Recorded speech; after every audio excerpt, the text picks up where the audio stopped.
Tetelestai. A Lei. Episódio 5.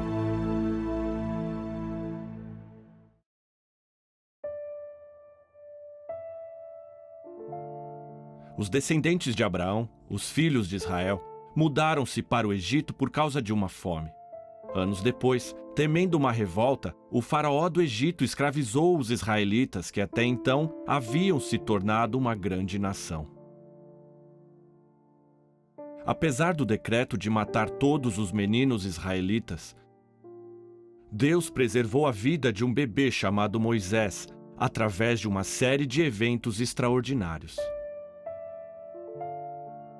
Quando adulto, Deus escolheu Moisés para levar os israelitas à liberdade.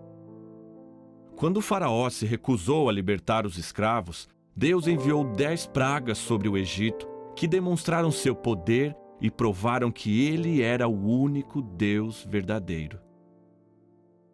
Foi durante a 10ª praga, no meio da noite, que a liberdade dos israelitas foi alcançada. Aquela noite, o anjo da morte mataria todos os primogênitos do Egito. Havia apenas uma maneira de escapar do julgamento.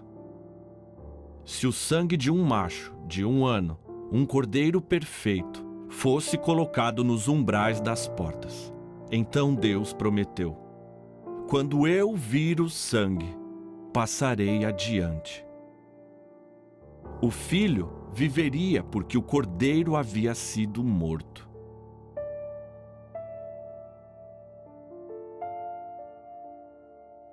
Após Deus libertar os israelitas da mão dos seus opressores, milagrosamente os levou a um lugar seguro, através do Mar Vermelho, em terra seca. Deus então guiou os israelitas à terra de Canaã, a terra que ele havia prometido a Abraão e seus descendentes. Enquanto os israelitas viajavam pelo deserto, Deus milagrosamente os guiou e proveu.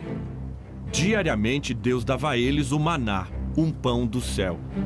Também providenciou água para eles, fazendo um rio fluir de uma rocha. Depois de 3 meses de viagem, eles finalmente chegaram ao Monte Sinai. Esse era o mesmo lugar onde Deus tinha aparecido a Moisés, poucos meses antes. Naquele dia, Deus prometeu a Moisés que ele tiraria seu povo do Egito e os traria para aquela mesma montanha. Agora, Deus havia cumprido sua promessa, e eles estavam prestes a se encontrar com Deus. Lá, no Monte Sinai, Deus estava prestes a fazer uma aliança com os israelitas. Essa aliança seria um acordo entre Deus e a humanidade. À medida que Deus explicava os termos dessa aliança, receberam as leis perfeitas de Deus. Essas leis revelariam mais do caráter de Deus para eles, expondo os perfeitos padrões de Deus sobre o certo e errado. A essência destas leis é conhecida como os 10 Mandamentos. Foram gravadas em 2 tábuas de pedra, pelos próprios dedos de Deus.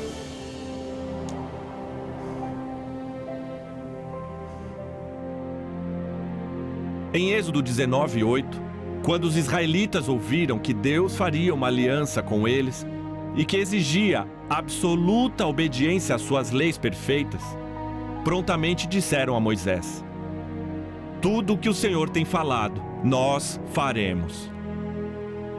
Mas conseguiriam obedecer os termos da aliança e obedecer às leis de Deus? Olhando estes mandamentos, faça a pergunta a si mesmo: quantas dessas leis você obedece? Ao amanhecer do 3º dia, houve trovões e raios. Uma densa nuvem cobriu o monte e uma trombeta ressoou fortemente.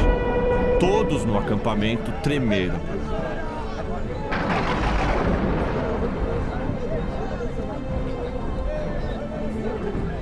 Então Moisés conduziu o povo para fora do acampamento para encontrar-se com Deus.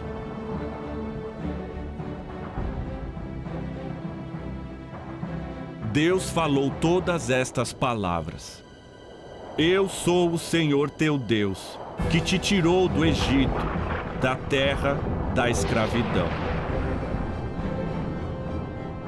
Israel tinha saído de um país que acreditava que uma multidão de deuses e deusas deveriam ser servidos.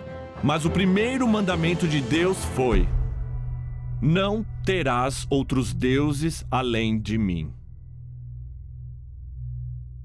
Deus ordenou a seu povo para adorar, confiar e servir a Ele somente.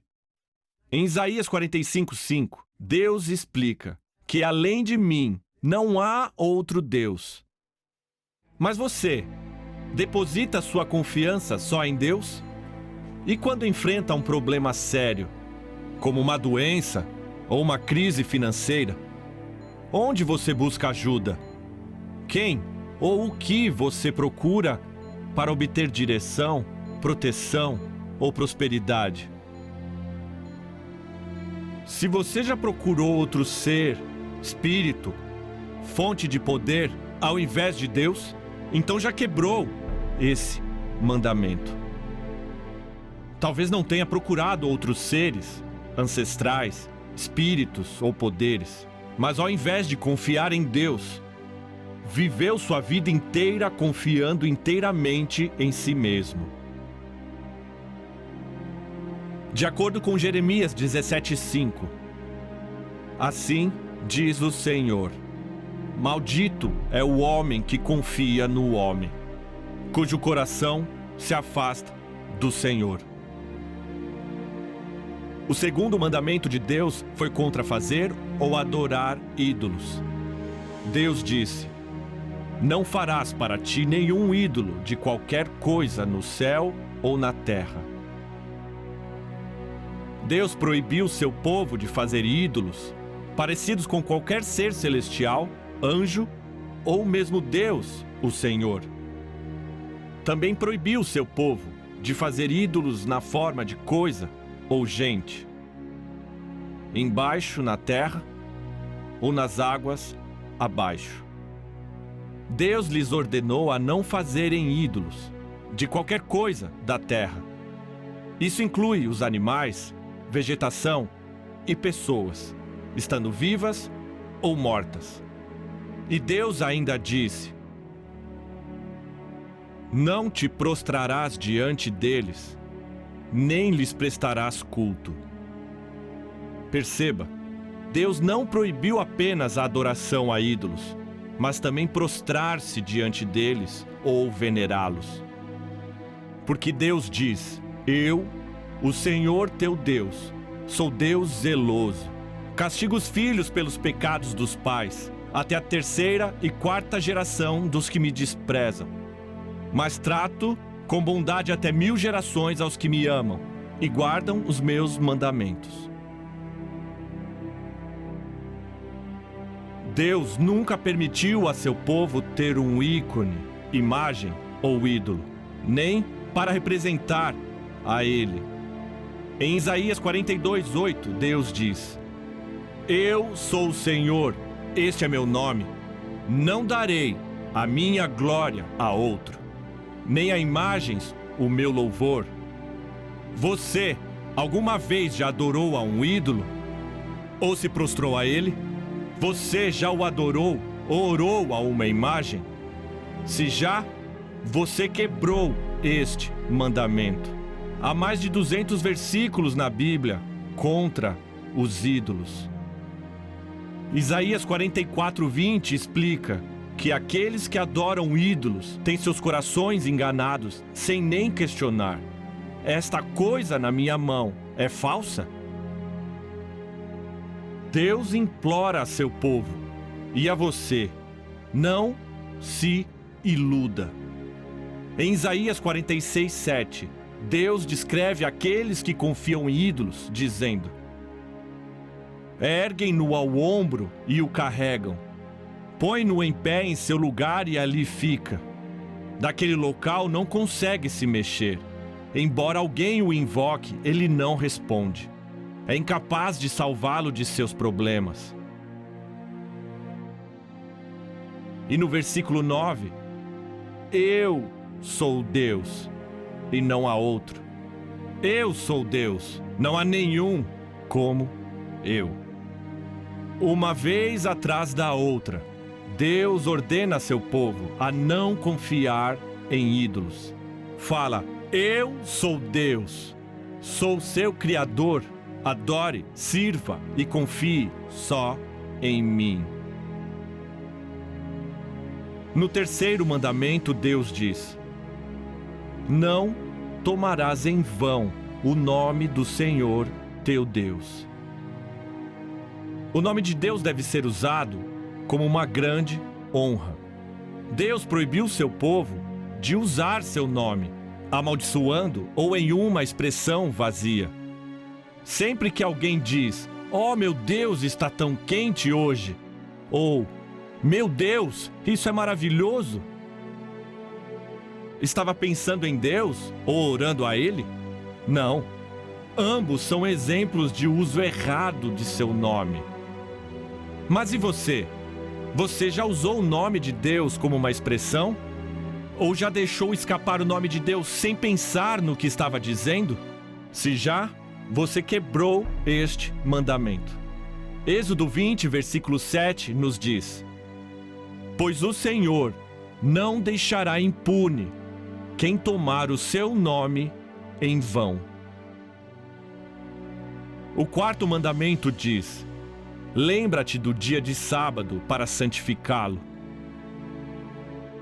Deus ordenou a seu povo que não trabalhe no sétimo dia da semana. Em vez disso, dedique esse dia a Ele. A observância do dia não só deu um dia de descanso onde poderiam adorá-lo, mas também separou a nação de Israel das outras que viviam em redor deles. Mas e você? Tem obedecido esta lei? Se está baseando a sua aceitação a Deus porque você guarda o sábado, precisa entender que se você não dedica todos os sábados a Deus, é culpado de quebrar esse mandamento. No quinto mandamento, Deus diz: honra teu pai e tua mãe. Deus não só nos ordena obedecê-los, mas também diz: honre-os. Honra vai além da aparência e trata do coração. O oposto de honra incluiria desobedecer, retrucar, discutir ou ser desrespeitoso. Sobre você, já fez algumas dessas coisas com seus pais? Se já, então você quebrou este mandamento. O sexto mandamento diz: não matarás. Deus, como autor e quem dá a vida, acha cada ser humano precioso. E muitos lemos este mandamento e pensamos, bem, pelo menos este aqui eu nunca quebrei. Eu nunca matei ninguém. Certeza que você nunca quebrou este mandamento? Ouça estes versículos de Mateus, capítulo 5. Ouviram o que foi dito aos seus antepassados: não matarás. Aquele que matar será réu de juízo. Eu lhes digo que qualquer um que se irar contra seu irmão estará sujeito a julgamento. Todas as nossas ações fluem dos nossos corações. E Deus irá julgar não somente o ato de homicídio, mas um coração com intenções homicidas. 1 João 3,15 diz: aquele que odeia seu irmão é assassino. E agora, o que acha? Você já odiou alguém? Ou ficou bravo com ele? Se já, também quebrou este mandamento. Deus não só criou a vida, mas Deus também é o autor e criador do casamento.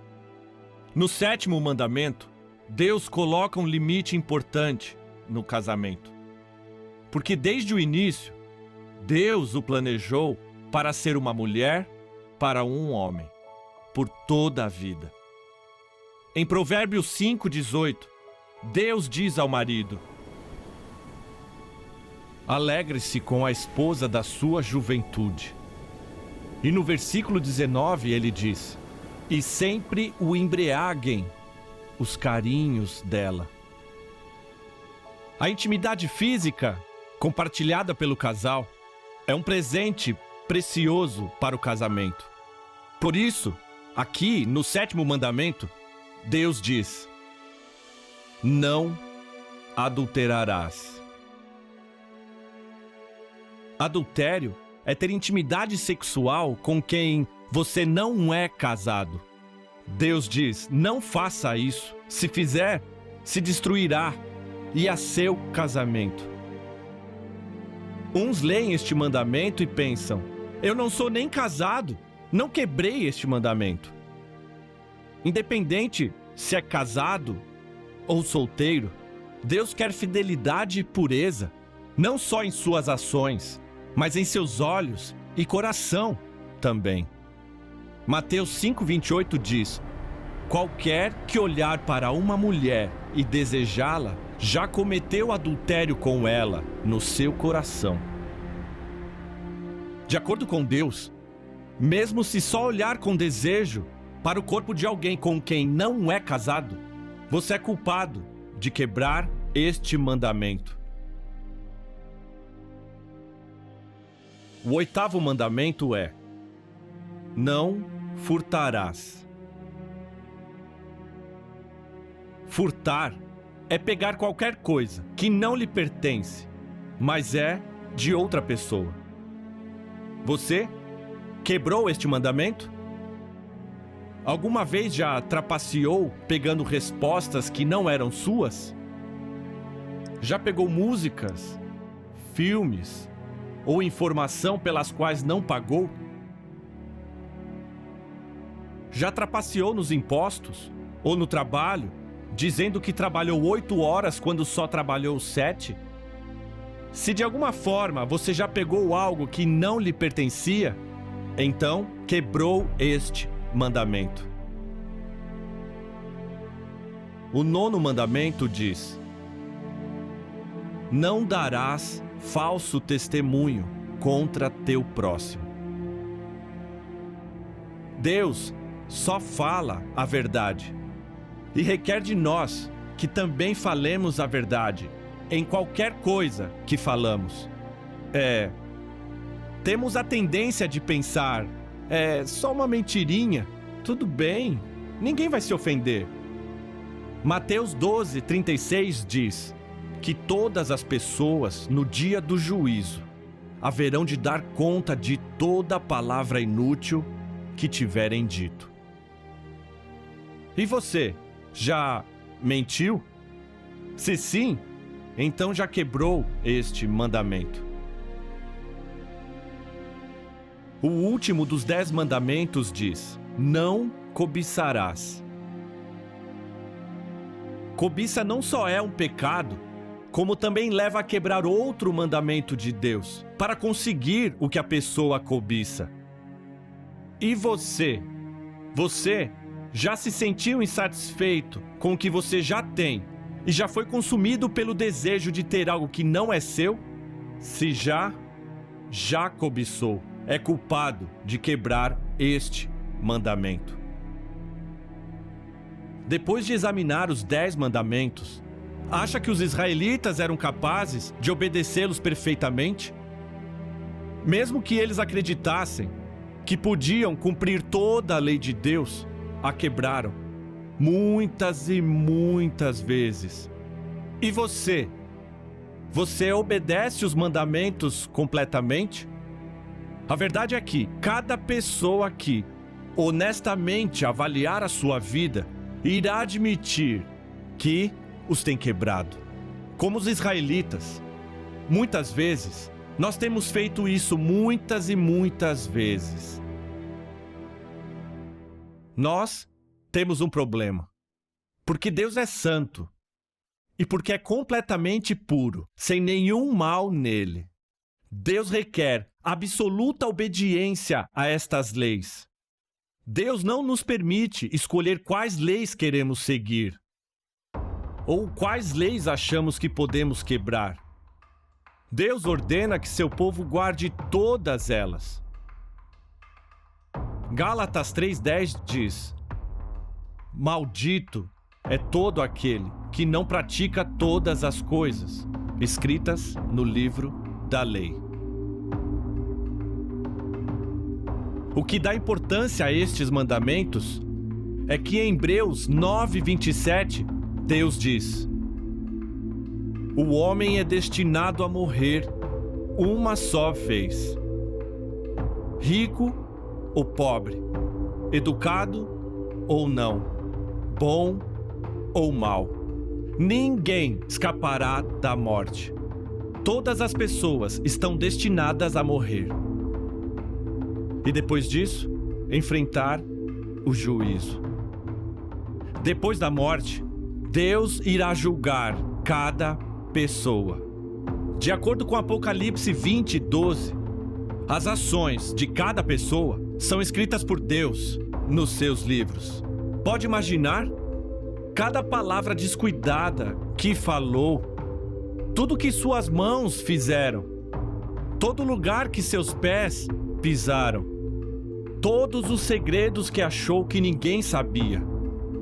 Deus os registrou e Ele julgará cada uma dessas suas ações. Talvez pense: Arlen, ninguém iria sobreviver a um julgamento assim. Se Deus já sabia que ninguém obedeceria suas leis, por que então Ele as deu para nós? Em Romanos capítulo 3, verso 20, Deus explica: mediante a lei, que nos tornamos plenamente conscientes do pecado. A razão pela qual Deus nos deu os 10 mandamentos foi para percebermos que somos pecadores. Pecado é qualquer coisa que vai contra o perfeito caráter de Deus. Significa que qualquer ação, ou palavra dita, ou pensamento que teve contrário ao perfeito caráter de Deus, é pecado. Quando Deus deu aos israelitas os mandamentos, já sabia que eram pecadores. Foi o povo que não percebeu que suas vidas eram pecaminosas. Deus deu a eles as suas leis para servirem como um espelho, para mostrar a eles a sua pecaminosidade. Por exemplo, alguém poderia estar com o rosto sujo e nem perceber.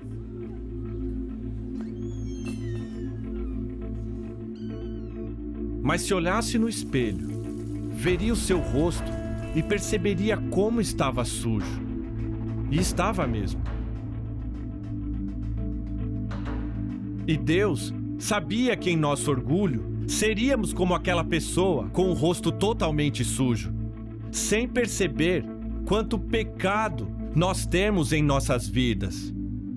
Mas ao olharmos honestamente para estas leis perfeitas, elas funcionam como um espelho. A lei nos mostra quão longe nossas vidas estão do caráter perfeito de Deus. O caráter de Deus é santo, quer dizer, é puro e que não há nada de mal nele. Mas quando olhamos para a lei, percebemos que nós não somos santos e nossas vidas estão cheias do mal. A lei foi dada para percebermos que somos pecadores. Gálatas 3:24 diz que Deus também deu a lei para guiar as pessoas para a vinda do libertador. Deus sabia que se as pessoas pudessem entender que eram pecadoras, elas iriam perceber que precisavam de alguém para libertá-las de seus pecados. O libertador seria o único que conseguiria obedecer perfeitamente às leis de Deus. A vida dele seria completamente pura, sem nenhum mal nele. Ele seria o único capaz de resolver o problema dos seus pecados. Deus sabia que para as pessoas perceberem que a sua única esperança estava no libertador, precisariam da lei.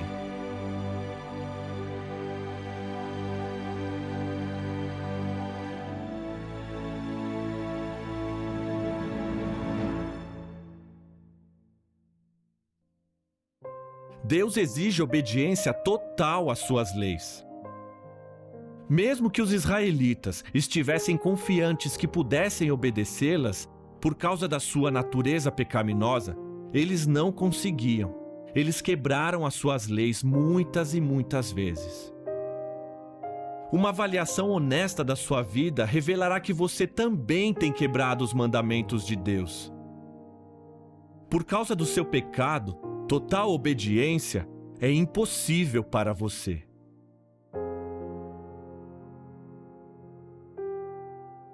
Em Hebreus 9:27 está escrito: aos homens está ordenado morrerem uma vez, vindo depois disso o juízo. Após a morte, Deus julgará cada pessoa de acordo com o que elas têm feito. Mesmo que você tenha cumprido toda a lei e quebrado apenas um mandamento, Tiago 2:10 diz que você é culpado de quebrar todos eles. Virá o dia em que você terá que prestar contas a Deus de cada ação, cada palavra e de cada pensamento.